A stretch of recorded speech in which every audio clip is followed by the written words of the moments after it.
यह रहा अ letter to God कहानी का विस्तृत हिंदी सारांश, जिसमें हर घटना और भाव को गहराई से समझाया गया है।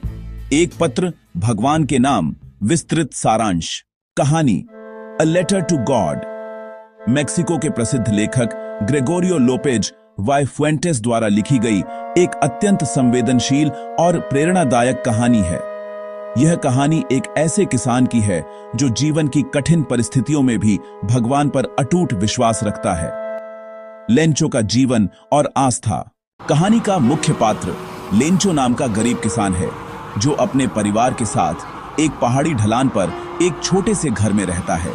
लेंचो बेहद मेहनती, ईमानदार और धार्मिक व्यक्ति है। उसका जीवन पूरी तरह से खेती पर निर्भर है। हर वर्ष वह अपने खेत में मक्के की अच्छी फसल उगाने के लिए मेहनत करता है।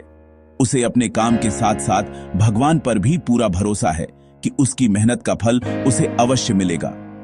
इस बार भी उसे फसल से अच्छी उम्मीदें हैं। खेत में हरे भरे मक्के लहलहा रहे हैं और उसे बस थोड़ी वर्षा का इंतजार है। वह आकाश की ओर देखकर भगवान से वर्षा की प्रार्थना करता है ताकि उसका खेत फल फूल सके। ओलावृष्टि से बर्बादी।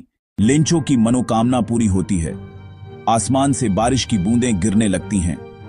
शुरुआत में उसे यह बूंदें भगवान का आशीर्वाद लगती हैं, परंतु कुछ ही देर में बारिश का रूप बदल जाता है और तेज ओलावृष्टि, हेल स्टॉर्म शुरू हो जाती है। मक्के के पौधे, फूल और फल सब कुछ ओलों की मार से बर्बाद हो जाता है। खेत सफेद बर्फ जैसी चादर में ढक जाता है।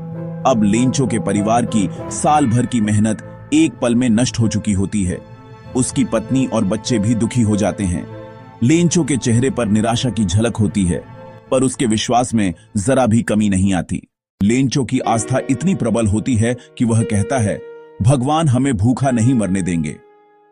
अगले दिन वह एक पत्र लिखने बैठ जाता है। पत्र में वह भगवान को अपनी स्थिति बताता है और उनसे 100 पेसो मांगता है ताकि वह फिर से बीज खरीद सके और अपने परिवार का भरण पोषण कर सके। वह खुद को भगवान का सबसे निष्ठावान सेवक बताता है और पूरी श्रद्धा से पत्र पर लिखता है, टू गॉड। वह पत्र में कोई पता नहीं लिखता, क्योंकि उसका विश्वास है कि भगवान तक उसका संदेश स्वयं पहुंच जाएगा। डाकघर के कर्मचारियों की दया।